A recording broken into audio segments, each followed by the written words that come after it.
The Eric McKenna project was formed in March of 2019 by Pittsburgher Eric McKenna.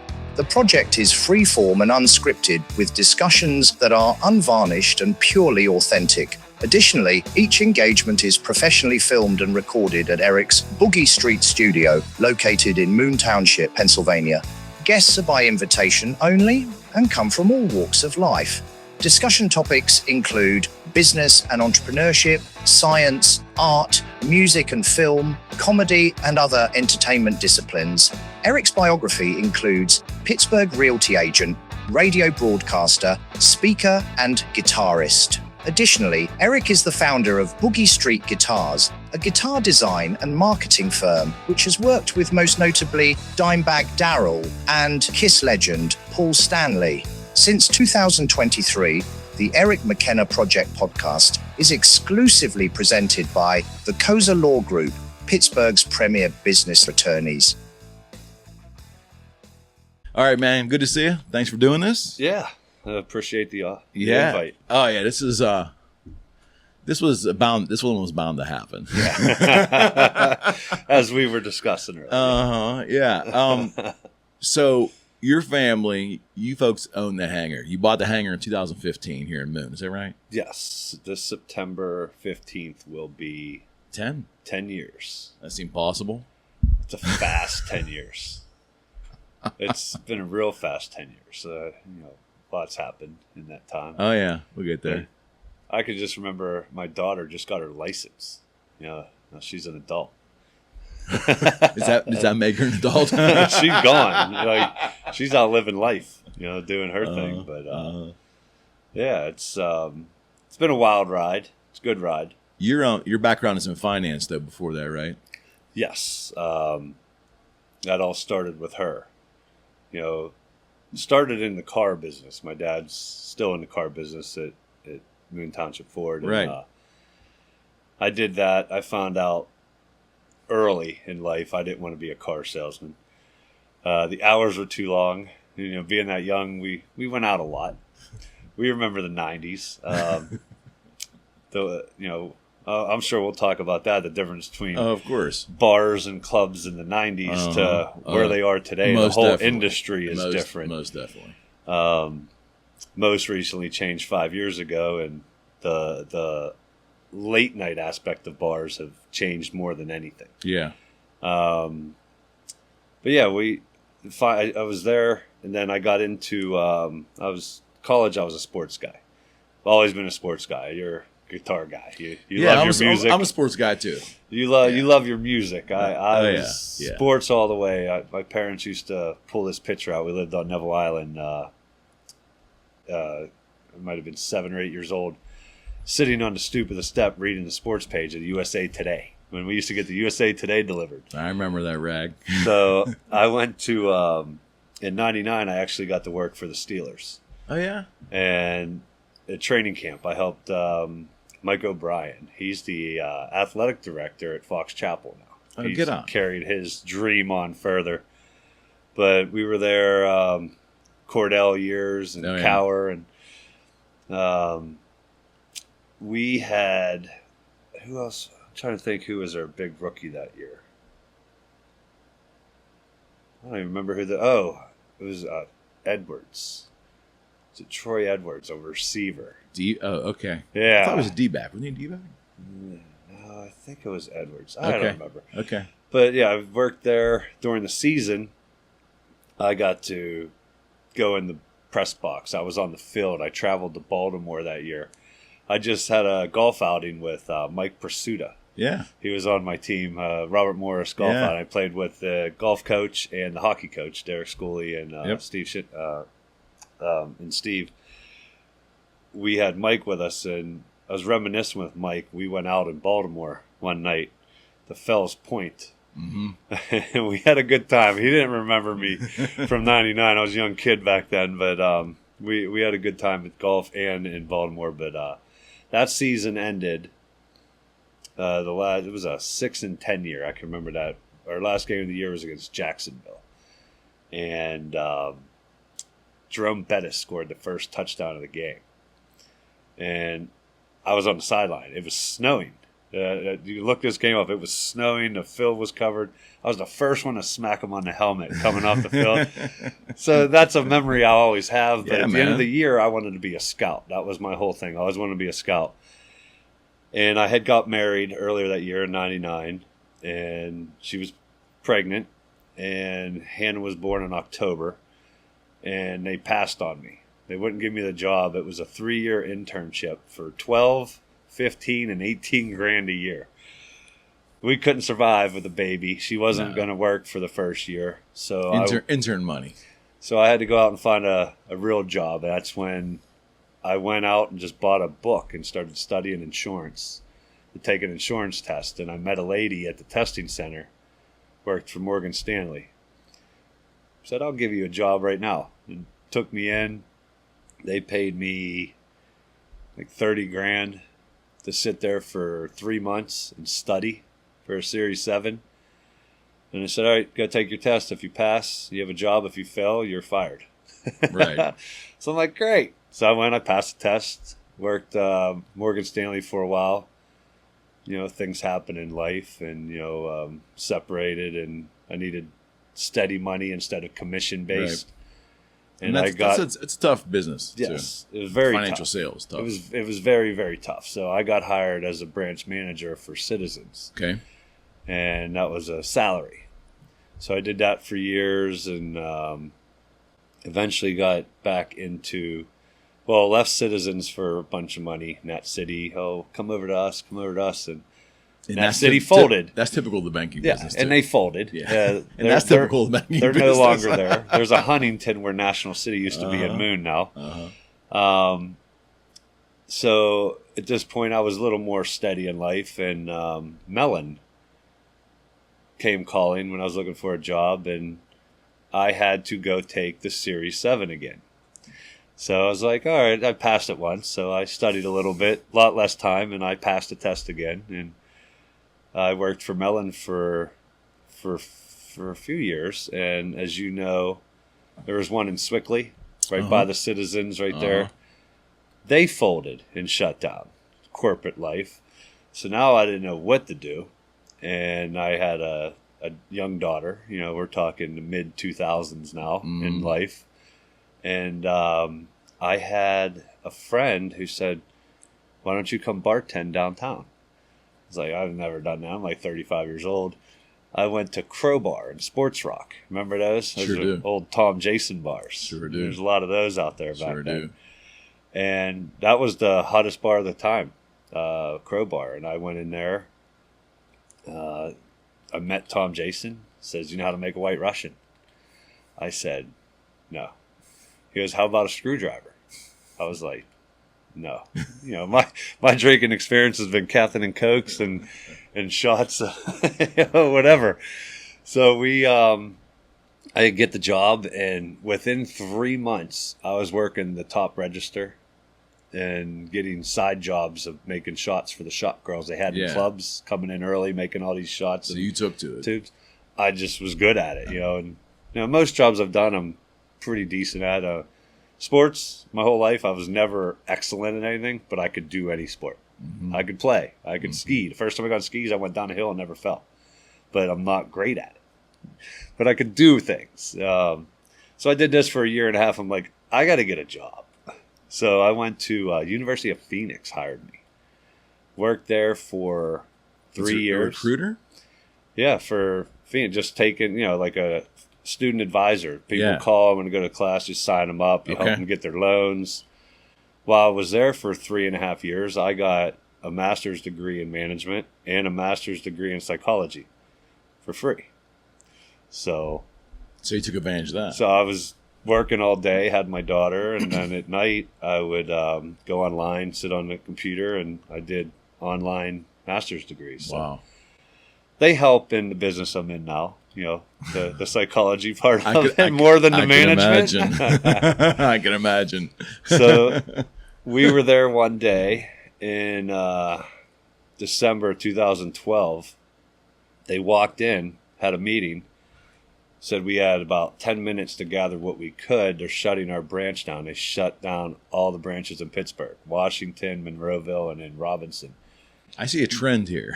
Yeah, corporate business. Your already is good, you know. And we had mentioned privately before that, you know, I strove, you know, to meet goals, and you know, we had this thing at certain places. You know, you'd have a meeting, you're standing around, there's a board, and they're right down #1 last month, and you love to see your name up there. Of course. So you had something there, but of course, the minute you weren't #1, what are you doing wrong?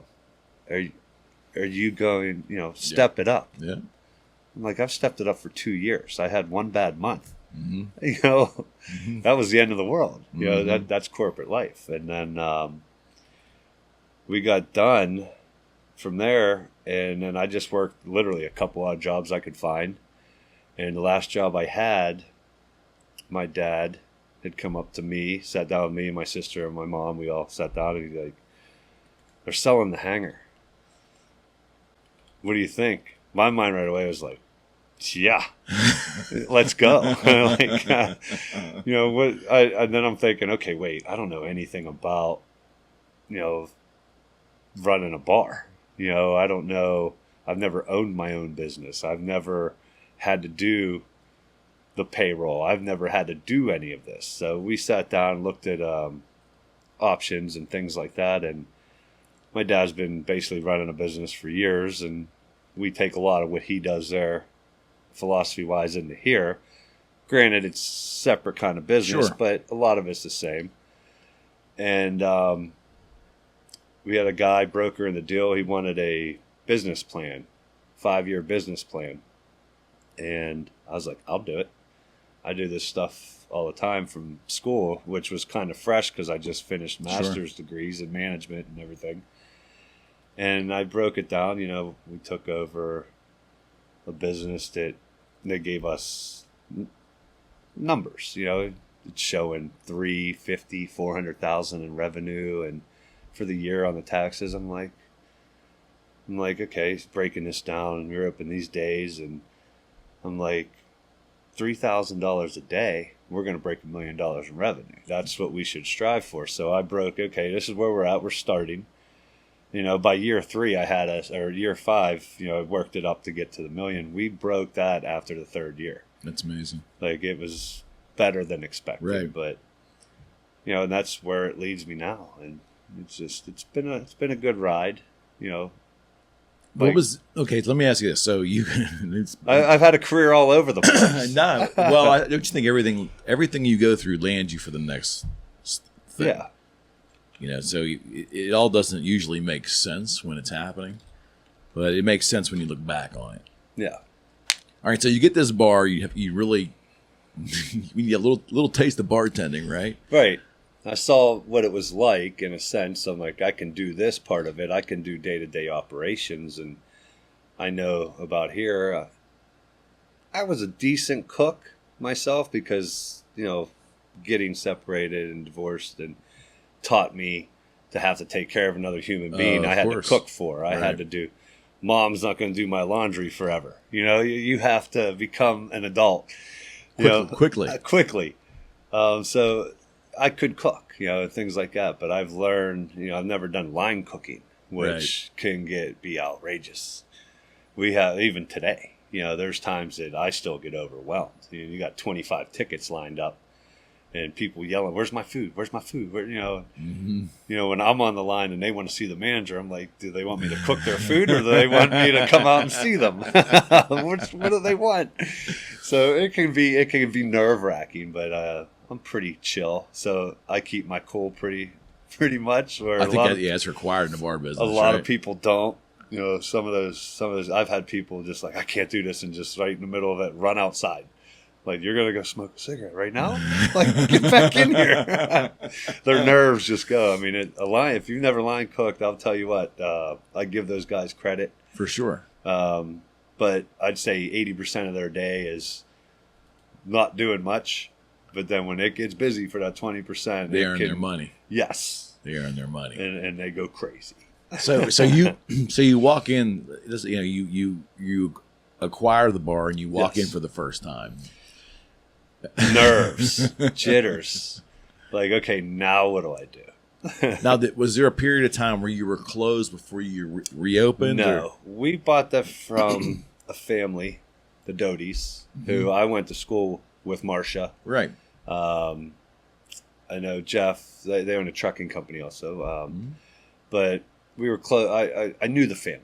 You know, went to St. Joe's together. You know, and we were young kids back then. So I still see Marcia. She has her own place up in Robinson. And I see her like at GFS, and you know, still say hi, and everything's good. But I was going there during all of this learning. So while we were waiting for all the business to close, the deal to close, I was taking months. I was going in. I was working in the kitchen with Marcia, with other cooks. That was smart. Watching day-to-day operations. You know, I'm mopping floors at the end of the night. You know, just getting the daily grind.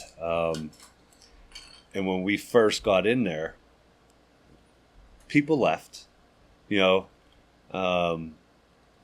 for whatever reason they wanted to leave, they left. You know, some didn't want new management. They liked the way it was. You're going to change everything. You know, hopefully try to change to the better. They, near the end for a few years, they just wanted to get rid of it, so there wasn't a lot of maintenance. We put a lot of work into new. I mean, first thing we did was the bathrooms. We redid the bathrooms in there and put TVs up. We still had, you remember the old Hangar with the TVs in the corners, the box TVs? Yes, and then I at the do. bar. They were still there in 2015? Yes. They were flat screens, but thicker flat screens. Yeah. But they were up on those same boxes in the corners. I remember. And the bar had a little, it's still there, the shelf. There was a little TV, maybe like a 19-incher. And that's what everybody watched, just sitting there sideways looking at the news. We walked in, we put in 4 flat screens back to back and a big one on the end. So there's 9 TVs there. Yeah. 2 down in the wall, 2 in the dining area. So there's 13 new TVs put in there, you know, right away. Immediately. And all the old furniture. We bought all new bar chairs, which we still have those. We pay good money. We went to that East Coast. Yeah. The Amish place up in Mercer. Great furniture. So the stuff we have is still those old chairs that, you know, you sit on it and you slide down because it's tilted. We bought the double swivel, like everything, so we didn't have to keep updating. Right, yeah. It lasted 10 years to this point, right? Too. And they're still there. We covered them once. They started to tear a little bit at the seams, so we recovered all the chairs. They're like brand new again. Yeah. 10 years, still brand new. The booths, we had custom booths built and put in, all new tables in the back. But doing that started to bring a different clientele back to the Hangar. Families. Right. Women. It used to just be a bunch of guys, you know, just happy to be there with their buddies every night. You know, that was it. But it was challenging. Like you said, walking in, but I had an idea because I was there probably 3 to 6 months before, learning day-to-day activities. And then, you know, leaning on the family really helped. My daughter was in high school. Mm-hmm. My sister, 10 years ago, had 3 young kids, 3 young boys.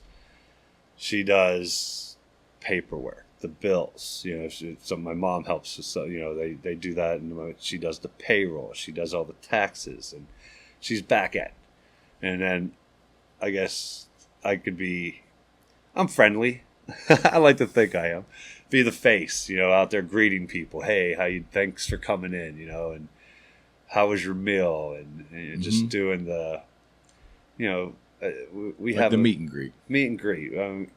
Dad does a lot with the community, the township. Right. He always has. Right.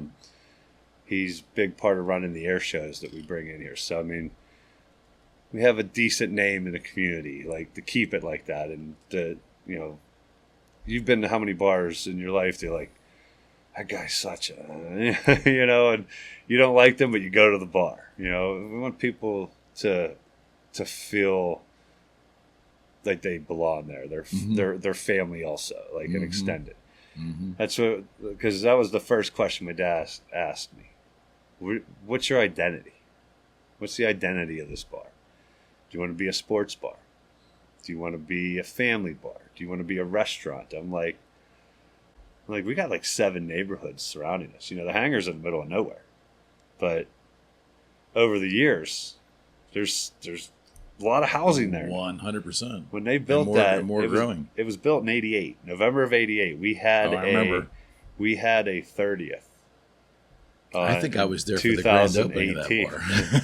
Yeah, That's how old I am. I wasn't old enough yet. Not yet. I was 15. I was still riding BMX bikes back then. But I said, I think it's kind of a little of everything. I mean, we got the family aspect of it. We have the TVs, the sports. We run the sporting events. Right. I do tailgate parties on the patio. Right. When there are away games, I said, hey, we're going to tailgate on the patio. We got 4 big TVs out there and a full bar. Right. If it's cold, we have a fire pit. Yep. We just live music. We're not that everyday live music bar. It's not Kendrew's. It's not. Right. We're a little bit of everything. That's kind of what we've got. Did you change the menu much when you come in? We have. It was, you can remember, I had asked you before, did you go to the Hangar to eat in 1995? No. Nobody did. No. We went there for Monday night, karaoke night, US Air night, We went to Frederick's on Tuesday. Right. We went to McCoy's on Thursday. Like, everyone had a US Air night, Right. So you didn't go there to eat, and I don't even have a microwave there. I got rid of it. They had 2 of them. I want everything fresh. Because if you go to any bar in Pittsburgh, any bar in Moon, Coriopolis, Swickley, Miller Lite tastes the same. Captain Morgan tastes the same. But the food is what brings people back. Differential, for sure. It brings people back, and having like a microwave meatball hoagie, it might do the trick at 1 a.m. Yeah, when you're not feeling anything. Right. But you want a good meal. I'll give you a good example. I was waiting on a table Saturday night, and there's 3 ladies. And one lady's like, you remember Saturday? It was 90 degrees. I'll get a hot roast beef. I was like, I have a running joke with it, so I just said, why? It's 90 degrees out. That is such a winter food. She goes, yeah, but nobody makes it anymore, and it's so good here. We saw that people sit on that patio in 90 degrees and eat hot roast beef sandwiches. Yeah, right on. It's crazy. Should be eating a salad. It's summer. That's good. But yeah, it's the food. We've changed the menu a lot. My sister's done a lot of work in designing nice menus and we come up with so many different food options and, even wings. Yeah. That place was known for the whole wings. Yes. There was 6 flavors when we got there. And there was remember. butter garlic. I remember. There was barbecue. There was hot. The honey gold. And, I'll give credit, Pollack, Big Shot Bob's, and Cliff. They gave me ideas and said, here's how you do this. And oh, that was cool. they have a lot. Yeah. I have the same sauces. I just named them different. Yeah, for sure. But I tell people that all the time. They're very helpful. People are good in general. Like there's question. Competition out there. No question. We have a bar by us. Patrick's. It's like that. I talk to Sean all the time. Like we've had conversations. Like we try not to get a band on the same night. Right. There's just smart. There's more than enough business to go around for. It's not like, I want to put them out of business, or they're busier than you are. 100%. There's plenty of people to hang out. He has different food. I have different food. What do you want that day? But we have the same drinks. We have the same atmosphere. So I never got into the competition thing. I do my own thing. Yeah, it's smart. Whatever someone else is going to do, I'm not worried about. Oh, they have that. I need to get that. Well, there's so much you have to do anyways. If you're focusing on your other people, dwelling on other people all the time, that's just a good lesson in life in general. Yes. But there's no way you can be that keyed in on your competition and still do a fantastic job on your own. No. Right? So I said that's not an issue. It's just like we have a common courtesy. We did a lot of talking during COVID. Yes, I want to get to that. So, so you hit that $1 million number in 3 years, and your business plan was 5, right? Yes. So you guys were in a growth mode for sure. Yes. So that takes you up to about 2018. Yeah. And COVID still was 2 years away. 2 years, yeah. So we're still growing a little bit, but then things changed a little. Yeah. Well, let me ask you this: as it was leading up to, let's just say it was, and again, it's hard to pinpoint, but give me December of 19. Did you start to get some inklings? When did you first get a feeling that you heard something that didn't even seem possible? That was the month when 2 of my cooks were sick for like 2 weeks. It was one of our head guys that he's still there, and then a younger kid that we had in from the neighborhood. Looking to do some work. They got really sick. A couple other people had some issues here and there, but nothing major. And then I think February is when it really started. Really started gaining traction. Where did you remember where you heard it first? Where did you get the inkling of that it was happening? That you first heard about. I don't remember the exact. I remember more of the day when we knew we were in trouble is when they canceled. I had just got done going to the Robert Morris, the new event center, UPMC event center. They just won the tournament. They're going to the dance. And then all of a sudden they just came across canceled. NCAA tournament canceled. NBA season canceled. And like, oh no. What do we do? And that's when people started scrambling. I remember that more than I don't remember when the first time I don't think I was worried till they started canceling major events like that. That's when I knew something's going to happen. And you get the initial, well, we're going to do this for 2 weeks or whatever. And you're thinking, oh my God, it's 2 weeks of business, it turned out to be like 9 months of business. That was a lot different, but yeah, the beginning was fearful of the unknown, of what to expect. So I remember stopping in Moon here to meet another realtor, buddy of mine, and we were going to have one cocktail before we went home. I think it was at the Hangar. No, at the Hangar. It was Permanis, I think. And it was 10 o'clock, and they were putting chairs up. We're totally oblivious. I mean, when I say I'm oblivious, I was oblivious to completely oblivious. I'm looking around going, man, what's going on? Fire drill? What's it doing? Drink up, buddy. We're probably gonna be closed for a while. I'm like, closed for a while? I had no idea.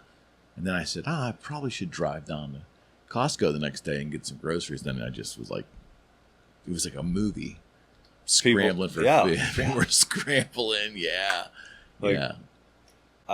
I do remember something else right after that when we found out, like, okay, they're putting out guidelines. Like, they did this stuff quick. Everything they did was quick, which whether some decisions were great, some were bad, there was just no direction behind any of it. Yeah, like for sure. Like for sure. An example I was told you before, like what I'll say is, like at the bar, there's a bar in between you and the bartender. There's probably already 4 feet. Plus there's a cooler they got to lean over. So you're 4, 5, 6 feet away. Like we are right now, face to face to get my drink. You couldn't do that. But my server could walk up, sit down next to you at the table if she wanted to because her feet hurt, and take your order while sitting directly beside you or leaning in to your menu and helping you read it 3 inches away from your face, but you couldn't sit at the bar. Like, there are just certain aspects of it that just blew my mind. Masks when you come in, then Yes. until you get to your table, then you can Yes. all congregate and you can take your mask off. Yes. So we were waiting for all those guidelines to happen, and then we found out we were going to be closed. So we scrambled and, cut staff. We didn't cut anybody like that, but we were just like, all right, we're just going to have one person here to take takeout. And then we'll have a cook during the day and probably 2 at night, for dinner. And I had mentioned not a single restaurant in the area was ready for Lent that year. The news, that's all he talked about on the news, were people sitting in their cars for 2-3 hours waiting to get their takeout food during Lent on a Friday. So that had to be surprising. Overwhelmed, and the phones just nonstop. Like, I could remember talking to a fellow bar owner. They took their phone off the hook. They weren't even answering the phone because that's how backed up they were. I mean, I've never seen how many tickets in my life like lined up. We could have 10 cooks there, it wouldn't have mattered. So looking at a big picture, why do you think that was? Why do you think that was? Man, again, I think the unknown. Don't look at them. Think about yourself. Like, what did you do when you found out? I'm going to Costco. I'm going to go buy this. And what was it like up there? So now all of a sudden, A zoo. there's nothing there. No meat. Did I not get enough of this? I'm going to order something out. I'm going to save what I have. Yeah. Because I don't want to go through this. Who knows when I'm going to get food again? Mm-hmm. That would have been like my mentality.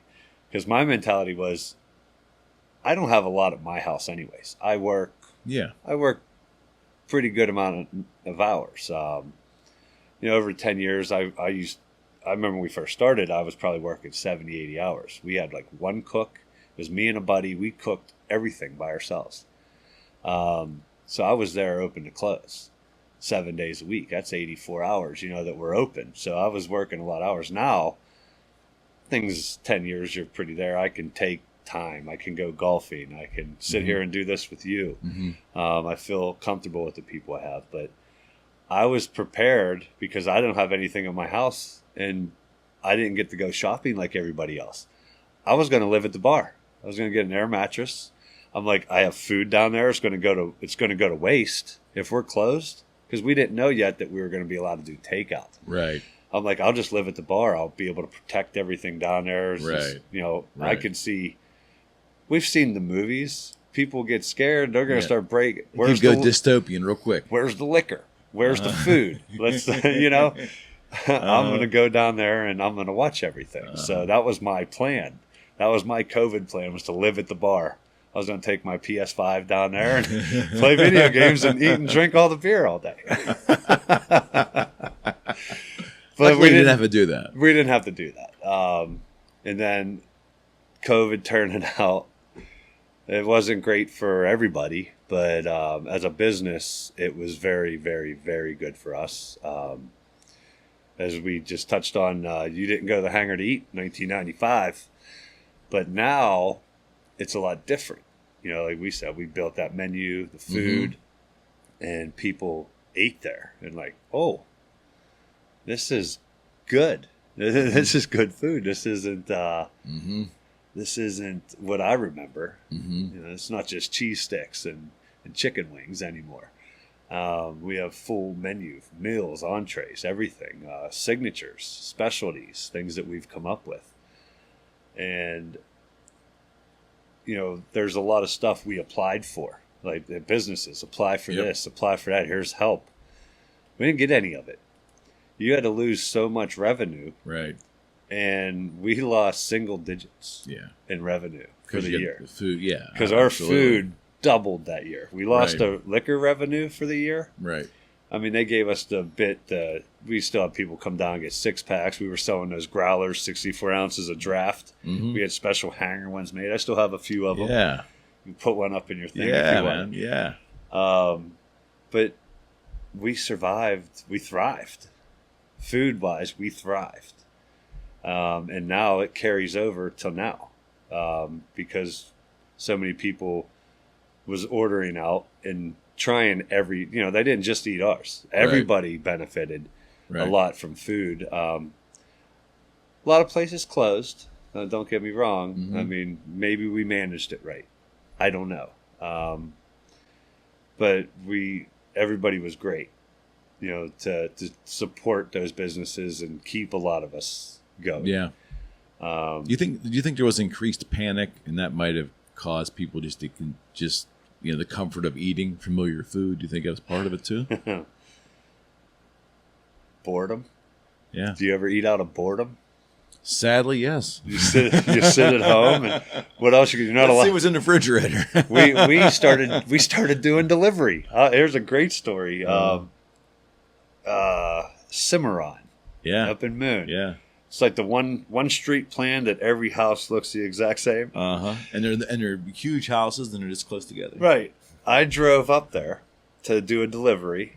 Because, I mean, what else am I going to do? I'm just going to sit there. I got somebody taking takeout, and I got somebody cooking.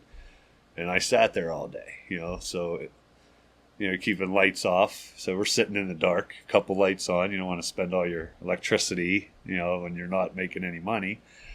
And I drove up there, and they're having an outside party. But they're all in their own yards. And they wouldn't go past their driveway. Like the guy was in his grass, this guy was in his grass, and they're drinking a beer together across the driveways. We had some funny times, I'll tell you that. Yeah. We could look back at this. Like, oh, did you have to put any plexiglass? Was that an option given to you? Like to put plexiglass, we didn't dividers? put any of that up. By time, if you remember, this happened. It was St. Patty's Day, too. They canceled the parades, Coriopolis. Mid-March, everything was canceled. June, the second week of June, we reopened. If you remember, everything reopened. Right. And except real estate, by the way. Except real estate. They did us dirty. No, we reopened. And I had a 4th of July trip, which I just came back every year from Florida. I go to Fort Myers and watch fireworks. And we had 5 of us going. We reopened, and it was suggested to me, Dad will appreciate this, you can't go on vacation. So I pushed my vacation back to August. Like, okay, I'll get us up and running again. They shut us down again 3 weeks later in July. And we were closed till the end of the year. So, I mean, they tried, but again, just like everything else, the 2-week curve was 9 months. Yeah, 2 weeks. What, 2 weeks to flatten the curve. Yeah, it never flattened. No, it didn't. But again, having I've talked to other business people too, Chris, and they've actually done well during the pandemic. And they don't like to talk about it often. Like you don't want to gloat because a lot of people got hurt at the same time. That's what I said. It was great for everybody. Just like you said. But they've had other industries too, which were just uniquely in a position to take advantage of the angle that was presented to them. Anything sanitary. They were making sanitizers out of anything they could at that point. I remember. Yeah, alcohol based. They smelled just like tequila. It probably just worked with a little gel in it. Wash your hands. You wouldn't want to drink it. No. You want to drink it, but it probably was basically tequila. Yeah. I think Wiggle Whiskey. It's funny because just before the pandemic hit, I went down and did some an on location, which I never do. But Wiggle Whiskey invited me down to do a tour, and I'm like, this is amazing. And we had planned to do a podcast with the owners about 2 or 3 months later. And it just never happened because the world shut down. Yep. But I think don't quote me, but I think they actually made sanitizer too.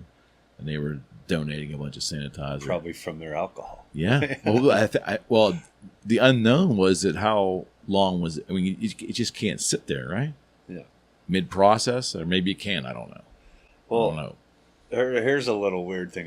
When thinking about how the world shut down. I don't know if you ever thought about this, but I just remember driving downtown to shop, which I still could shop. You can go to a Walmart. You could go to Restaurant Depot. Right. But, throughout that summer, going into the end of summer, I noticed a lot more animals. And I don't know if you ever thought about this. Roaming around? Because there weren't cars on the road running them over, or just in general, but the amount of rabbits and chipmunks, and they had 9 months to breed and grow their populations. They're everywhere. I see them even now. There's a lot. It's just the animal population. Well, thrived. I thought that about raccoons, even in Coriopolis. I spent because I would go walking in the evening. That was my thing, but with no cars, there was no one driving around. There's no one around. Man, there was raccoons like everywhere. They're not used to me because their population controls them usually getting hit. Yeah. There wasn't any roadkill. Let's put it that way. Yeah. Well, it was such an unbelievable. I look back on it now. Do you ever get that moment where you like start questioning reality? Like, did we really go through that? Did that really happen? That's what I said. I mean, we're up there, but hopefully grandkids one day when I'm 85 years old tell them the story about how I had to live for 9 months. Like, you guys don't understand how we had it.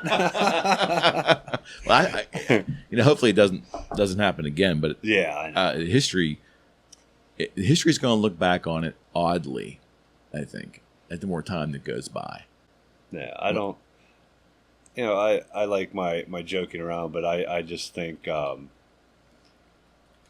as a people, we could have handled it better, but the political side of two parties not liking each other made it difficult on everybody. 100%. Yeah, all of our because they're not going to agree. Our politicians let us down. Yes, whether it was a good thing or a bad thing, it could have been the best way to do it, but they're not going to agree, so it's not going to happen.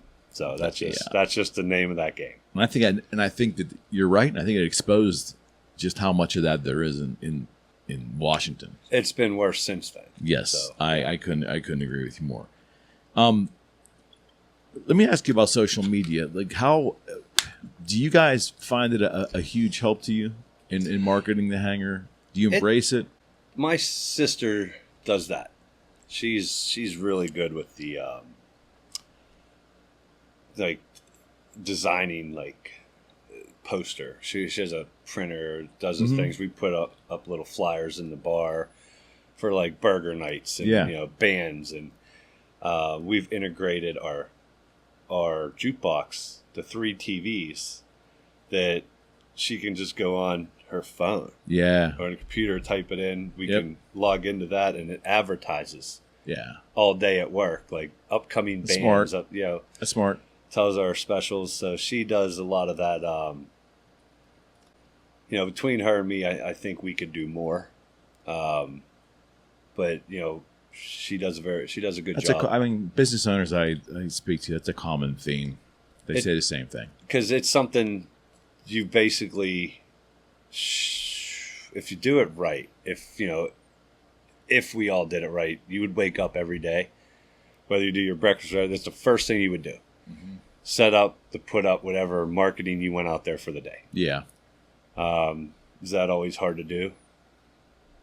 Yeah, for sure. Yeah, it's tough to do. Do you use like social media to help promote acts that come in, whether it's or a special a tailgate or whatever? Yeah, we got possession of the Hangar page that they had, and she's upgraded it, and we put that on there. Like, we'll have weekend specials, and like by Thursday, I like to have the special ready for Thursday so I could make it, get some pictures of it, put it up for the weekend. Yeah, for sure. And then eat it.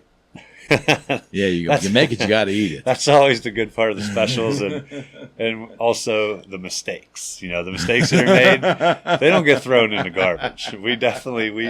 Everybody there eats well. They make enough mistakes. Unfortunately, it's a waste, but you're going to have that. We try to minimize that, but it's part of it. Talk to me about bartending.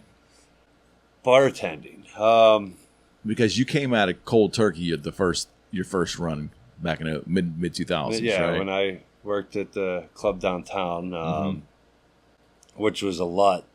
How long were you there? Different. About a year and a half I did that. Okay. And that was even a lot different. But that's helped me coming into this. We'll go pre-COVID. Bartending is different. Pre-COVID. Okay, talk about there's it. Post-COVID. Pre-COVID, nightlife. You know, we had some lunch. We've built lunch up over the time, but we're not near a lot of business where we are. You know, it's a neighborhood, but Yeah.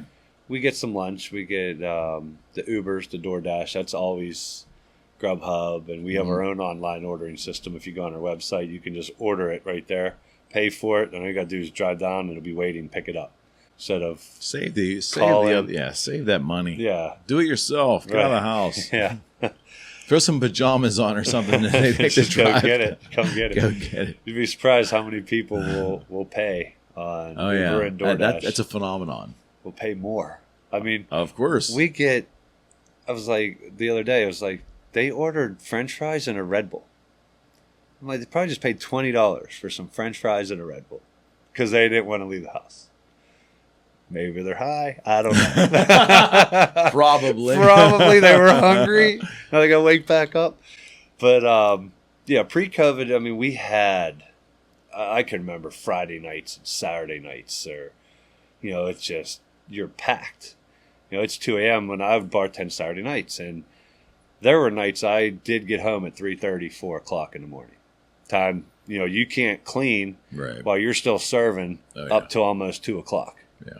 You know, and then you got to start cleaning and then putting everything back. And I haven't been there that late since COVID. This Saturday I was there after 1. You know, we had a nice crowd. But most people today are gone by midnight's the latest. That's a COVID phenomenon, isn't it? Yes. Did you have any understanding as to why that happened? People just, I don't know. They're not out at night. There are places that have that. But a lot of that is places that are walking. You know, if you go down to Coriopolis, you know, your bar's open till 2. I've been there. Because they can walk home. You can't walk home from the Hangar. Right. It's the destination spot. Right. But it's not just us. I mean, have you ever tried to go to Friday night and go to Robinson and eat at 11:30 at night? Can't do it. There's 2 places that are open. Applebee's, maybe? Applebee's and Smoky Bones. Yeah. I know. Smoky Bones was always open late. Yeah. I've had date night there. Yeah. And that's where, you I know. used to pick Natalie up at the airport late, and we'd go there. The only 2 places you could eat. Right. Eden Park's closed at 11. Right. Walmart's closed at 11. Now the only thing you can eat is Sheets. If you want to eat at 12 o'clock, 1 and in the they morning, probably got a windfall from that. that new one they just put at the bottom of Yeah. the hill here. It was 1 in the afternoon. There wasn't a parking space available down there. That place is a gold mine, packed. It's crazy. I just remember that when being kids, there used to be 3 houses there. And then there were 2. Then there was 1. The trucks kept going through them. And they used to put concrete barriers there, and nothing would stop those. Then I'm trucks, thinking, yeah. they just put gas tanks down there. Okay, this is going to win-win. Well, now let's see what happens now. It's bound to happen again. But yeah, it was such a change. You know, the night. It's all over. Like, so I don't get down, being of the advanced age I am, I don't get downtown to observe the nightlife on South Side or in the Strip. Right? I just haven't don't. been there in years. But I hear that even in South Side, there's a lot of other issues down in South Side. Right. But Not things open are, late. No, things are closing earlier. And I kind of miss how Walmart's and, I mean, hell, I remember when Home Depot opened in the very beginning in the 90s, it was 24/7 for a while. I just missed that 24/7 thing. I realize it's finances, but yeah. Well, it's like anything. COVID showed people a lot. I have friends that work for mortgage companies and banks that haven't been in the office still since, because they just found out I don't need to lease downtown space at $150,000 a month. Warehousing people. You know, warehousing these people, they're getting the same amount of work done sitting at home. Right. Yeah, now some companies are going back. Like my son works for BNY Mellon, a good friend of mine does as well too, and I guess they're slowly bringing them back, trying to, because I guess that they're afraid to do it all at one time. Say, hey, you've got to go from 5 days a week at home to 5 days a week in the office. But they're slowly trying to get them back. Because I guess the best way to micromanage someone is if you got them all at one location. Yeah, if you're there. Yeah, another reason not to go back to corporate. It seems like they have a lot of Zoom meetings now. Like they're always, I talk to buddies, always in a meeting. Always in a meeting. Like, guess how? Meetings about meetings to have a meeting? Like, yeah, I think corporate America is trying to reach back in and grab control. Yeah. In some way. And that would explain it. Yeah. Accountability and so forth. I see that. I think one last thing I think about COVID is our employee struggle. There was always a lot of food industry workers and people that would maybe got their degree, but like that money, like that cash, the bartenders, cook, they're just happy cooking. Some people just like that. They come in, do their job. They don't really get yelled at. They don't have expectations other than just cook the food and go out, do whatever I want after, put my time in. But when those jobs were cut back during COVID, I think there was a study, 40-50% of that industry left. Right. I got a degree. I got to go use it now. I'm going to go do this. So now it's hard to find. That's what I hear. Hard to find. Yeah.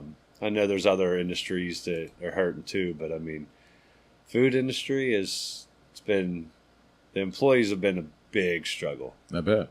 I think when I first started, that COVID probably shifted that. Remember I said before we were open till 2 a.m. How many problems there are at 2 a.m.? Nothing good in life happens after midnight, man. And do you know how much? And now by 10, 11 o'clock, our crowd that we have, like, thins. From 6, 7, 8, 9, it thins down. And then everyone's gone by 11 or 12. Way less incidents. You don't have fights. You don't have, 2 a.m. is, I'm tough. I'm drunk. It's the bewitching hour. Let's fight. Like, you didn't make that pull shot. Let's fight. So you don't have that anymore. It shifted to the point where it was the customer, that, oh man, I had a rough day. The customers. Now it's like the employees. Yeah. Yeah. The focus. Focus is the employees. The customers are great. Now it's like, okay, are you coming to work today? I don't know. Like, come to work. It's your job. It has. It's you don't have the ability to hold people as accountable. You can hold them accountable. There's still some definite do nots, but not as accountable. Somebody just no-shows on you. That's used to be. You don't show up for a job, they'll replace you tomorrow. Yeah. You can't replace that. So you have to take it on the chin sometimes, and you end up working, But I do cook a couple of days a week. I do bartend. It keeps me. Do you like that? Yes. I do like that because. Break the monotony. It keeps me involved. Yeah. Like, if I have to go in there and cover something, I forget what goes on these tacos. I'm constantly doing that. And it keeps me involved in knowing what we have. Like, I'm going back there, inventory wise, what we're going through. Yeah. Just on top of just looking at it. Actually grabbing things and doing it all the time gives you more sense of. Yeah, certainly. Yeah. When you're touching the business, yes, in a way, so if someone comes and asks you specific questions, you can. Yeah, that's the think on your feet. The aspect of me being there, getting that, where, it's been 10 years. It's a family business, and we don't fight. It's knock on wood. But we. So your dad's happy with the decision 10 years in? We do we do very good. With my sister, everything like that. Yeah. But we don't fight about it. But I'll say. An example, I'll say something like, she's like, well, let's put this there. I'm like, well, you're not there. You don't see this. So let's try to keep it this way, but morph that in a different way. You know, it's like you can see something from the outside and just say, let's change this. Like, no, that's not. You know, that's not going to work that way. You know, and we've done it both ways. It has worked and it has worked, but using that psychology degree, it works. It works for all of us. So, you know, in the end, we do agree, and you know, we've had disagreements, but it always works out. Managing your bar, besides the hour change, are there any differences pre and post COVID? Not really. No, there was at first. You know, when you have to. You know, we were putting sanitizer at every table, and people wanted to have that, like, touch this, and you know, it didn't last long, though, did it? Yeah, I mean, there's always still things pre and post that I told you before. I really think about common sense, and no matter what restaurant you go to, whether they use the nice, like, napkin, like. Towels, and they roll their own towels and wash them. Somebody grabs your silverware, rolls it, somebody else takes it, puts it in a thing, somebody else grabs it and brings it to your table. So 2, 3, 4 people have touched your silverware and your napkin that you're wiping your mouth with. And we all don't think anything of it. No. At all. But there was a time when everybody did think about that. But you probably didn't even realize that. No, I'm going through my head now. You're like, yeah, somebody just here's your silverware. Oh my God. Somebody wrapped that silverware. So that napkin that you grab. So now, there was a requirement initially to have everything sealed, right? Sealed utensils. Remember that for a while? Yeah, we have packs for to go. We do that, but when you're eating there, when we did the to go, that's how it was. But when you're there, it's I'm old enough to. This is horrifying. I'm old enough to remember going into a lavatory. Say like that big word, like gymnasium, like gymnasium. I went into a bathroom publicly, and there was the old towel. Oh, the one that just kept going through. And you would and you get to the end, and there's no more to pull. Doesn't it reset? And I'm like, wait, I can't do it. I'm like wiping it on my pants. I mean, it's just we crazy. have the air hand. Yeah. You know, we're much better today than we were 40 years ago. We're thinking that, but then I read another article that says those things blow all the particulates, all the particles in the bathroom around. Probably. Yeah. So I'm like, where do you win? You don't. Well, doesn't Dyson have that infrared thing now? You stick your hands. I would never want that. That's. I saw one of those that had a warning label of what not to put in there. Yeah, a picture of a penis. Yes. Just the head, mind you. But I have to say, why do they have that warning? Who did it? Who was the guy that did it?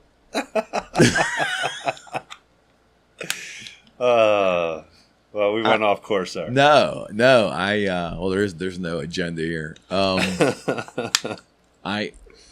What has surprised you? Is anything at this point? Has anything surprised you? What has surprised me? Yeah.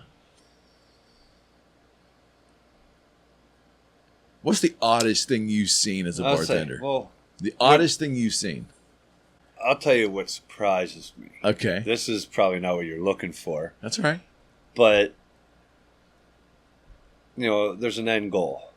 You know, when you're done with a business, you sell a business. Of course. And you're trying to get as much money built up in that time.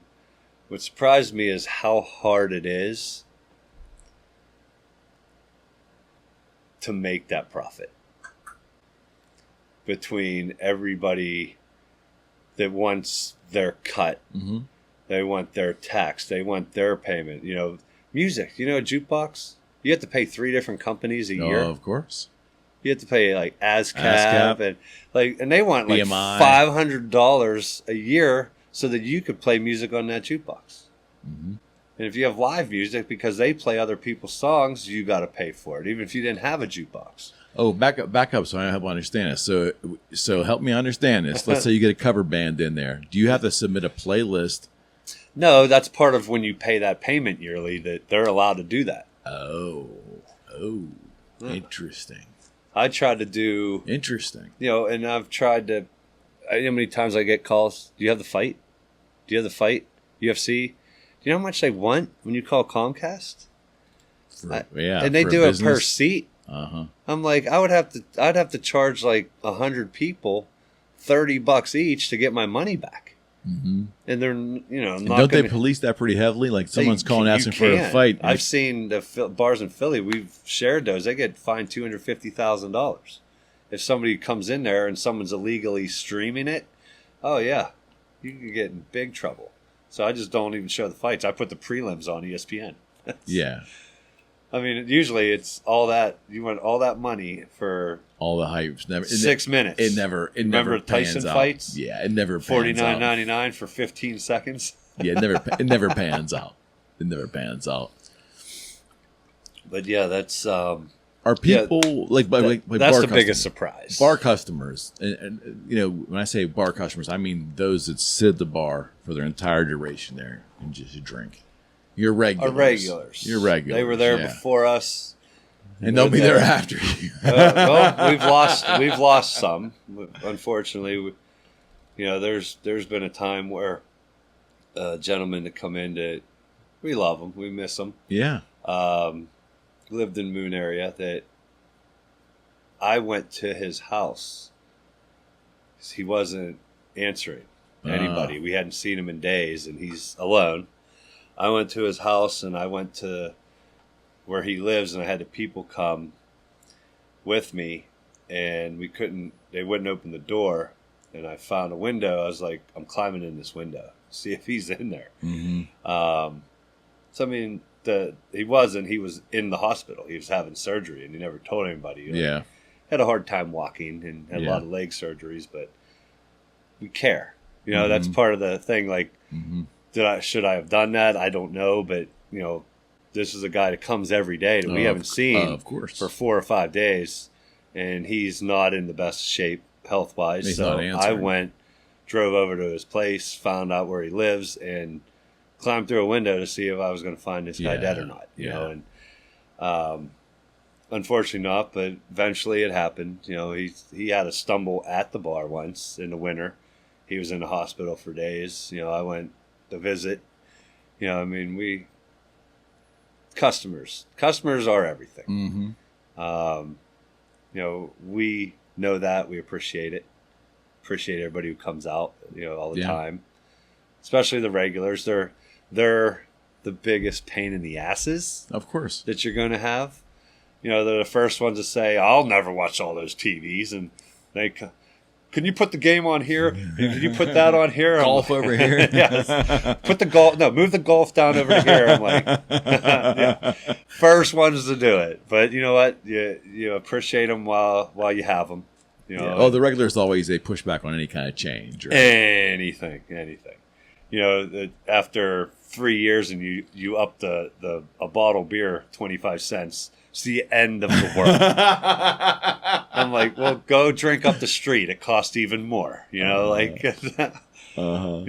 We've always. I think that's one of the things that help with our food too. We've kept our menu pricing we compare it against other places. Oh, that's you have to. We'll look at like restaurants in Swickley and Robinson and here that are similar to what we do. Ones that I've been to that I know are the same bar. Mm-hmm. And we keep the pricing where we're not skyrocketing past them. No, I get it. Like when we do our pizza, you wouldn't believe how expensive pizza is at regular pizza places. Oh, yeah. I just had this discussion. Yes, indeed. $20-something for just like a large pizza. Plain. I know. How'd that happen? I remember 4-star pizza. Remember 4-star? Oh, yeah. It was like $4.99 for a large. I remember. We used to have that delivered up to our house. Kind of like cardboard, but it tasted exactly. You could eat the cardboard after and have the same thing. But it was $4.99. That's when I was like 12, 13 years old. I could eat the whole large pizza myself. it was a challenge, and I could do it. I get through like 2 now. There used to be. I'm going way back there when the Domino's and Moon. Is this still there? Like, Domino's by the is that Angelia's now? Or, that's Angelia's. Whatever it was. Used to be a Domino's there. We used to yes. drive in and we'd open the hatchback of whoever's car parents' car we had, and we would just hatchback. we used to put all the pizza like in the hatchback, and we'd all Celica? stand around there. We had a Celica. I had a Dawson 210, Toyota Celica. Yeah, we'd open that hatch, and it would like just lay the pizza off there, and there'd be 20 guys hanging in the parking lot. But it only cost us $20 between all of us to eat. It was just, long time ago. Yeah, I mean, I just remember the year that I bartended. In even 1 year, I got to know those people to the degree where you would know their idiosyncrasies. Yes. And when they'd walk in, sometimes you'd already have their drink on the bar before they sat down. We do that every day. Yeah. And then I have one that 2 guys come in and drink the same thing, but one needs to have a glass, and you got to wipe the glass off before you give it to him, and he'll inspect it. He inspects it. He looks up in the light. He's like, "You give me a dirty glass?" I'm like, I know what you're talking about. They all have it. Yeah, I mean, there's almost like I don't know. There's something almost romantically beautiful in a way by looking at the whole thing. It's just like its own little culture. Yeah. And then here you've done it for all these years. It's like you could probably write tales. I mean, and you're also like, we talked off air too. You just touching on it. You're also the gatekeeper because you hear everything. Everything. You know everything. You hear you assume you know a lot, and you hear everything, and you get all the dirty laundry, and you're almost paid to keep your mouth shut. Yeah. Part of your pay is to be able to. I mean, some people do, some people don't. I mean, I've been to places where I've hung out with the bar owners, and they're completely different. Yeah, but it's probably not good business. You want to be known. You want to be liked. You want people to come back. You don't want to be that asshole that's down there at the bar. I've had people that work there that some people don't like, whether personal reasons and they'll message me on the side like, "It's so and so working." They won't come down if that person's working. So how you act affects your business. So 100%. You need to keep your nose as clean as you can. Be liked. Try to be a respectable member of the community. Yeah. That's good for business. Certainly. I have my opinions, as we talked about on Facebook, but everybody knows, I'm a joker. Mm-hmm. I like to make fun of everybody, but generally I'm kind, and I'll be the first to have a drink with you. Even if we, there's a couple people like that we go back and forth on there. A buddy of mine, and we watch football games at my house together. People think we're mortal enemies online, but we watched a draft at my house. It's just that's the part of social media that does not reflect real life. Yeah, it's hard for some people. They think that's who you are, but I think in general most people know that who I am compared to my Facebook. Do you ever give any thought, like, go a little deep here for a second? Do you ever give any thought, like, we're heading into a new era where the virtual side of our life might take precedence over our physical world? You ever feel that? Or do you think we're too old, we're not going to see it in our lifetime? I'm going to say I'm infatuated with that. I have a PS5. I have the VR too. Mm-hmm. And it is like the coolest thing to be in there. And seen a couple movies. I feel like that's going to be, and it's going to be something like Facebook. I think a Meta thing. He's going to set.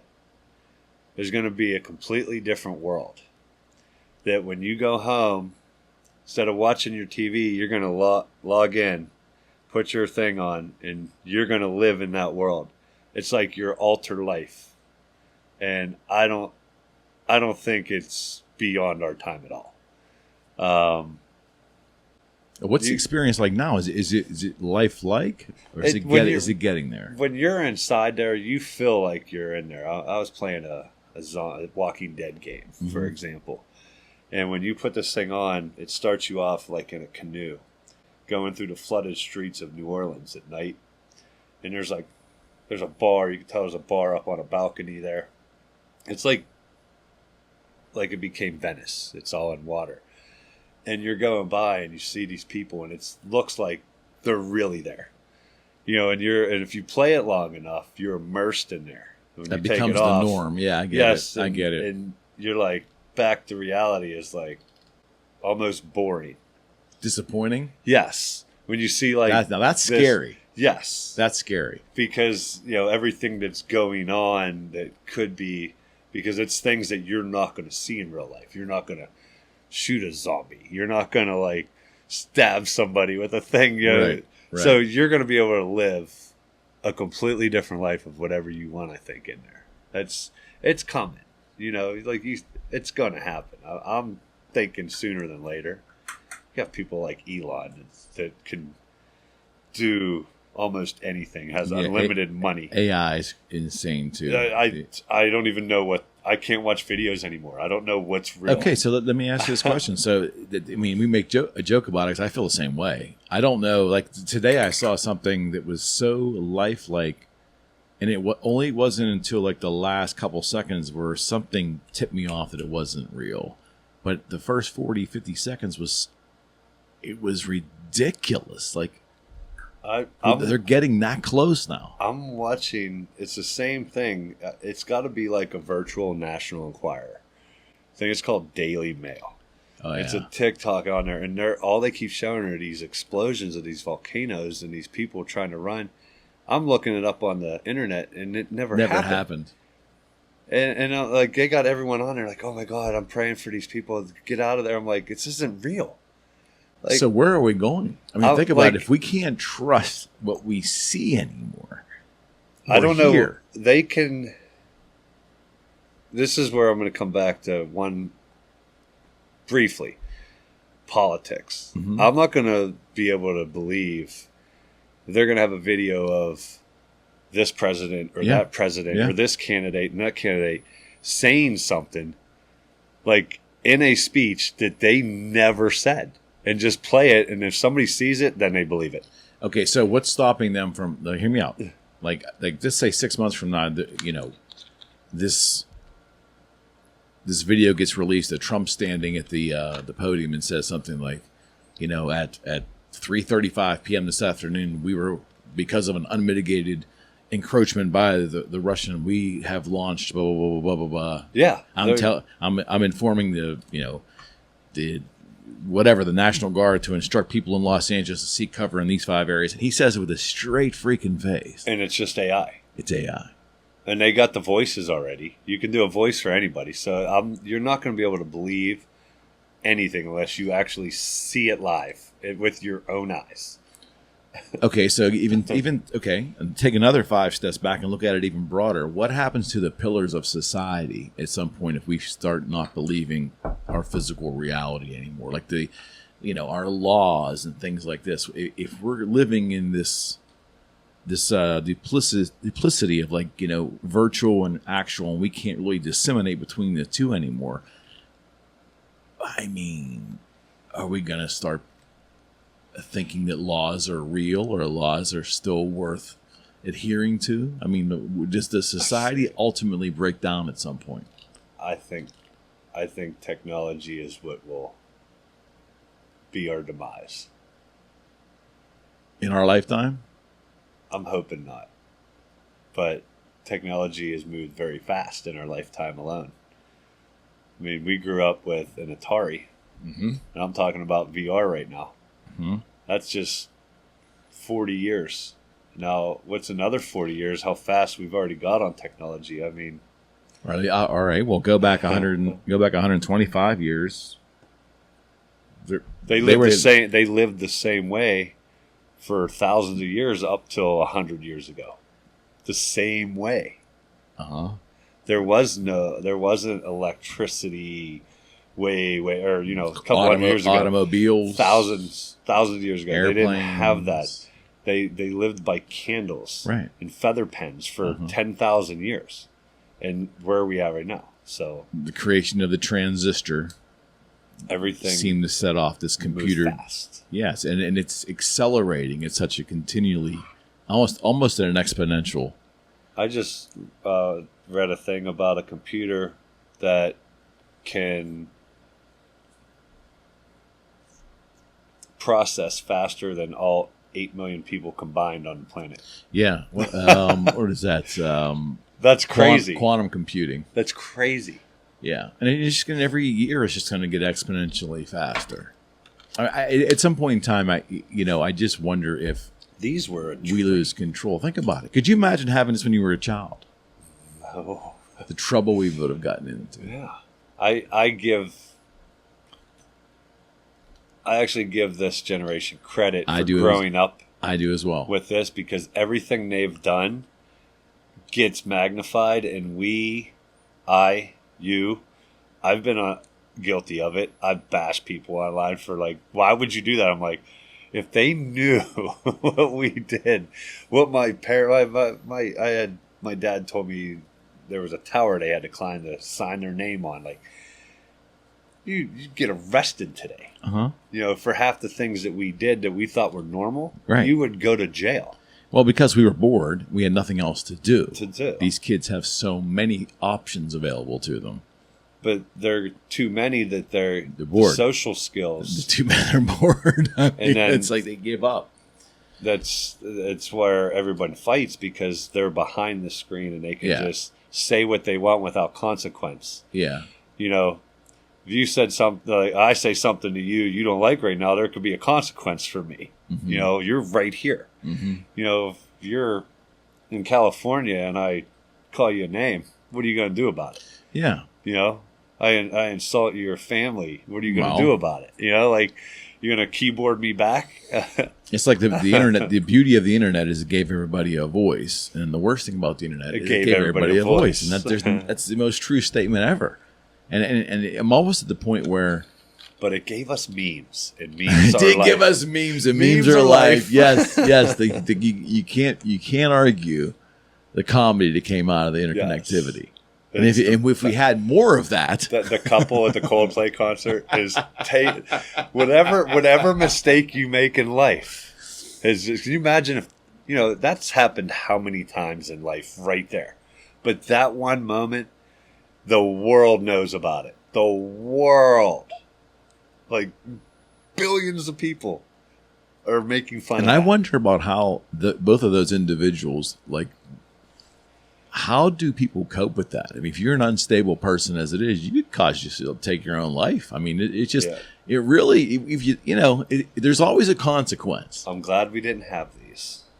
I'm glad I had to get on my bike, ride to each friend's house to find them, or go to the park playing basketball and find them. When you made plans as a kid, you either were there or you weren't, but you were counting on it. If they said, "Hey, we're going to be there Saturday. Play basketball 3:00 at the hoops." Then you were counting on them being there, right? And you went whether they were there or not. Of course, yeah. And today everything is just so touch and go, and that's the norm now. Do you think? Let me ask this question: when someone tells you they're going to do something, here you are as an adult, you're 20, 25. If an adult tells you they're going to do something, especially someone you don't know too well, and you hear they're going to do something, how much stock in your brain do you put in they're actually going to do it? Or how much doubt do you have? I would probably say it's 50-50 that they're going to do it and 50-50 that I'm going to meet them to do it. It goes both ways. It goes both ways. Like, I mean... And I do think it's because of that? Plans are made all the time. That I've made plans, and... with people from work, anything. I've seen them that day. And then we're there all day. Nobody says anything, and then we just go home. And nobody goes out that night. Nobody even mentions about going out that night. Plans we made 3 days ago. And why do you think that is? Because I bet you 30 years ago it wasn't that way. Yeah. But also, when your phone rang, you picked it up at home. If somebody knocked on your door.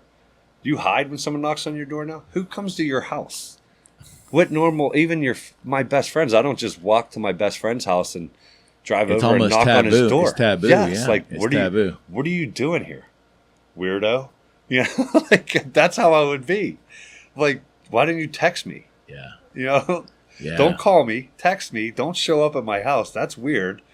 Like, We thought nothing of it years ago. no, that's what I said. I can remember. They didn't answer the phone. We're going right over. I got my license. I would drive to 4 different houses till I found one of my friends to do something with.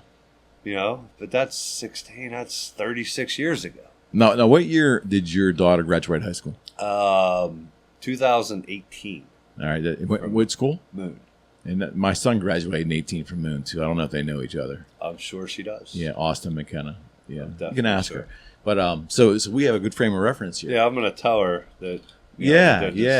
So it's a good frame of reference. Like when they graduated. Now again, that's like it's almost 7 years ago. Right. But when you watch them in high school, did you ever watch them interact in groups? Sometimes you ever like watch her with her girlfriends. She'd have, let's say she was at a place where she had 4 or 5 of her girlfriends. Did you ever just see them sit there in a group setting looking at their phones? I see that at the bar. I make jokes. There'll be a couple that comes in, and they're sitting across from each other, both sitting on their phones instead of talking. And I was like, oh, it must be date night. You know, I make a joke. They're like, no, actually, we're just color coding the kids' schedules for soccer and baseball. And like, because that is another one. You played sports growing up. Mm-hmm. Do you remember sports being as busy as they are now? No. No. Like my sister has 3 boys and they play baseball, and it's like that's her whole summer right now. I went through it. That's the whole summer. Even when Hannah played soccer, I only had one child. It wasn't like that. But I played basketball. I played football. I played baseball for everything, and I never. I think it's accentuated in society, don't you think? We didn't have gambling on a national basis. Right. You could see Rocco down at the end of the street, of course, but ultimately, everything is just, and it's 24/7. I just think, I mean, when you're growing up and let's say you were there was following the baseball Pirates, season. right? There was basketball seasons. season. There were seasons. You never thought about the Steelers. It's about everybody's until travel. the draft. And everyone's on travel teams, but I'm like, there was like one travel team if you were good enough. Now it's like there's 100. Leagues. There's travel leagues and spring ball, summer ball, so fall it's ball. like everybody can do it now. Yeah, and then them trying to get those games in all the time in baseball. I tell you, and parents are going crazy. I mean, because I know I had one child in baseball who loved it and played all the travel. I mean, it was unbelievably difficult logistically. Yeah. My daughter was in soccer. I mean, she was a little younger, but it was just the logistics were. I can't imagine to have multiple kids. Right. She got 3 boys playing baseball. It's like, I mean, like that's why they have color coded charts. That you got this one here, and you got that one, and it's too much. Do you remember? You have to remember the before times. You were in high school. The before times for me is 96 prior, because the web hit a little earlier than that, but it wasn't starting to be mainstream until 96, 97. Yeah, late 90s when I got my first email. It was like 99. Yeah. You know. Oh, you're a little late bloomer there. Yeah. But you remember the before times when we weren't interconnected like that. When you had a cell phone and it was a brick or a flip phone, but there wasn't any web attached to it. It was just a phone, a pager. Before that, you had nothing. I remember I got my first game, the Minesweeper. On your phone that you had the 1, 2, 3s, and 4s underneath. That or the snake. That was the beginning of it right there. It was. That was the Atari of the cell phone. But do you so you were let me figure this out. You graduated in 91 yes. from high school. So you had about a 3 or 4 year period there before the web hit. Yes. Do you remember what society was like maneuvering as a young adult? Yeah, we were out. That's when I told you we did something. We like going to a job interview or going. Well, I mean, that's when I was selling cars. Yeah. You know, I was in the mid 90s. I was 21 years old. You know, going to college. I was doing night classes and finishing up. I did my first 2 years of college. Yeah, I did college papers on a typewriter. Uh-huh. And by the end of college, I was doing them on a computer that had a printer that had the strip on the side with the holes that you had to peel off after. and then separate your pages? Mm-hmm. Yes. So I was finishing. I started college with a typewriter, and I thought I was high class but at the end we had the correct button that you could hit back, and you didn't have the white. It whited it out itself. That was like the Cadillac of remember the IBM electric typewriters had the ball? Did you have the ball with the ball? Instead it was the arms hitting, it was the ball that spin around. So, and then I was doing research with encyclopedias at my parents' house. They wouldn't even know how to do that. This generation, things like that. I'm surprised libraries still exist. Same here. I'm not saying I don't want them to exist. I haven't really thought about it, but I'm surprised they still do. Well, I said they're like the Gen X generation. Why are you guys always pissed off? Because we bought all these cassette tapes that we had to get rid of, or we had like records. Then we had to get cassette tapes, and then we had to put CDs. Then we had to get CDs, and then all of a sudden I had an MP3 player. Right. And now I just pay $12 a month to Spotify and listen to whatever the hell I want whenever I want. They don't know the struggle of listening to the top 8 at 8, waiting to hear your song and record on your boombox. Do you remember those days? Oh, I was so old when... you had to wait to hear your song if you listened to radio all day just to hear that song once. I had to listen to it on my mom's FM radio and get a little tape player and stick it up by the speakers and make myself a cassette tape. Then make your own. Yeah. I mean, it's... I remember when I first was able to burn my own CDs. How cool was that? I had a CD labeler and everything. How cool was that? I still have like 25 of those, like hit mix number 1. And they still work. Yes. Yeah, they still work. If you have something to play them on. My car doesn't even have a CD player anymore. I know. I got VHS tapes that I probably should get converted because they're probably going to crumble to nothing either. But I have no VCR to play it on. Yeah. So I might have one buried in my garage. You think? See, and that's another example why I think people. That was the start of technology. It kind of was. And look how fast it went from just. It overtook our entertainment industry in a big way. They listened to records for 80 years one way. Then they came out with the first tape, reel to reel, which my dad has. But then they made a mini reel to reel. Right. You got cassettes, and then boom. CDs were 8-track. Don't forget the 8-tracks. CDs went like that. Like, they're gone. Yep. Yeah, there was even mini discs in there for a while. But the Napster thing changed everything for sure. Like, and when I think about it, I would always think my son has never lived in a world where there wasn't the internet. And I watched that. It's crazy. That movie, the Facebook movie, when that guy, when he goes, change the record industry. He goes, do you want to buy a record store? No, because I did this record store. He killed record stores. Absolutely right. So they had to find a way to monetize it. So let's come up with a company. Pay me this. I pay them the rights, and I'll 100%. Stream your music. All right, let me wrap it up on this. What do you think? Because I ask a lot of my guests this question. What do you think the next big thing is? Or is AI the next big thing? Because I've been waiting for it. Like some people used to say, battery technology, when they can make batteries last so long that it replaces a combustion engine, and it really replaces a combustion engine. That really kind of hasn't happened on a big scale yet. Or, what's the next big thing? Is it AI? I think it's a form of that. I really think, an example, you're going to go to Kennywood and you want some popcorn. You're going to go to the Cinemark. You want popcorn. There's going to be robot technology serving you. And then you do your self-pay at the end, like everything's self-pay now. Something else is going to serve you. That the human labor aspect is going to take a huge hit in a lot of, it has taken a huge hit in a sense of manufacturing. Certainly. But those are robotic arm type things, but you're going to have actual robot type technology serving you. Don't they have that now in some places? Like I heard there's a sushi bar in town. But that's just that. You don't think it's going to explode fast? Like robot bartenders down at the Hangar in 2029? That's what I mean. Like things like that. Like maybe you don't have to deal with that. You have something that just slides down the bar. So what turns around and grabs your drinks, makes them, sends them out. Okay, so what happens to humans when they're replaced? What are we going to do? That's the demise. That's the problem. But how do you stop it? Because we want it. Do you want to see a robot? Do you want to like interact with a robot? Yeah, maybe. You're probably going to more than you ever expected to.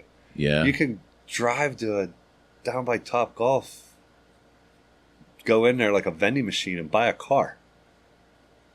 Carvana. Where's the car? Where's the salesman? Yeah. It's a vending machine for giant vending machine for cars. We're getting there. Like, yeah. you remember how to get loans? You need a loan. Where do you go? Had to go to a bank. You can go on your phone right now. 10 minutes. Credit Karma, boom. They'll have funds in my account by the night. Yeah. You need $1,700. Boom. All right. Yep. Bank wants to talk to you. Wants to check on your. Of course. I can remember. Think about those days too, when a bank manager. When I did that, it was like nothing. It was just another job. Right. Bank manager used to be one of the most important people in a town. Yep. That everybody went to for the money, the loans, to start a little business in the town. Is a powerful man in the town. Yes. Now it's another job. It's a crap job. It's like everything's been commoditized. Is that right? Everything's just the importance of each part of the cog. It just seems to be minimized. Yeah. I just worry about what's going to happen when we are ultimately not needed in a society that replaces us. Like what's going to happen? Terminator coming in. I don't know. Skynet. But is that really any different than where we're at now? Don't we have a Skynet? Or Starlink? Starlink. Yeah, it's not Skynet. It's Starlink. Yeah, he's done a lot of good things with that. Certainly. And Musk is an exceptional person in terms of what he's offering humanity. Yes. I can't speak to anything else than that. But just you can. You don't have to be the greatest person in the world. Well, no one is. I mean, everybody's flawed out. But it's like what he has contributed to society is undeniable. That brain power that he was gifted with he's using it to, And he has the money, so he's doing the right thing. Yeah, to this point. Did you have fun, man? This was great. I appreciate it. We're gonna do this again. We'll get you on a panel show here. It was. I did it with some other people. Yeah. We had we have a blast with those. It was nice to really talk about the business. And I know there's people in the area that will get to hear about it. Of course. That may not have been there, and always, like I said, love our customers and have somebody. What's an iconic place in this area? It was the old hangar before that one. So, like I said, the people that built it, the small world. I ended up, my daughter and his daughter were best friends growing up, like high school still. Yeah, small world. Yeah, it is. Yeah, I did this years before. I was there, and we end up in the same place that he started, and those two have been together since they were 6 years old. How about that? So I mean, it's a small world. No doubt, bro. As I said, we have a lot of ties together. We do. Found out we have even more today when you walked in. Yeah. Their son and my daughter went to school. That's a new one. Yeah, I didn't know that. But like I said, grew up knowing your brother. Yeah. And, but we know like everybody the same. And Coriopolis has been good to me. People, everybody been. It's been home, Right. Would I love to live on a tropical island? I got a Punta Cana here in October. Would I love to live there? Yeah, but this is family.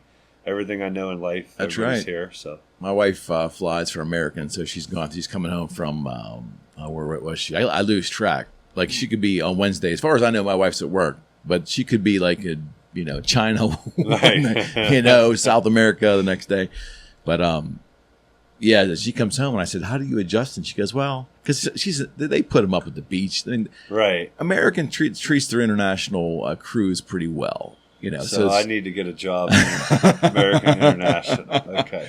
Yeah, but she comes home and she's like, "Oh, I mean, how do you eat like at a 4-star restaurant one night?" And then come home to meatloaf. Yeah, or anything, you know, mac and cheese maybe.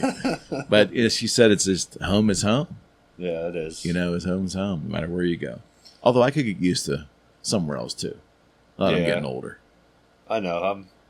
That's one day. I don't have to be full time, but I want to spend time elsewhere. Absolutely. But you're a golfer, right? Yep. Yeah, same. You had the disease. Yeah. I got to play Friday and Saturday and Sunday at the Moon Open this weekend. Right on. I'm not going to do very good. I have a rotator cuff issue, but I'm going to try. At least you're out there. Yeah. I might be able to hit the ball about 100, 125 yards, but I'm going to take my 150, and at least I get to golf. That's right. Yeah, and you just try not to wrap be with my dad, iron around a tree. Hang out with Dad, golf. One of my favorite things in life to do. There you go, brother.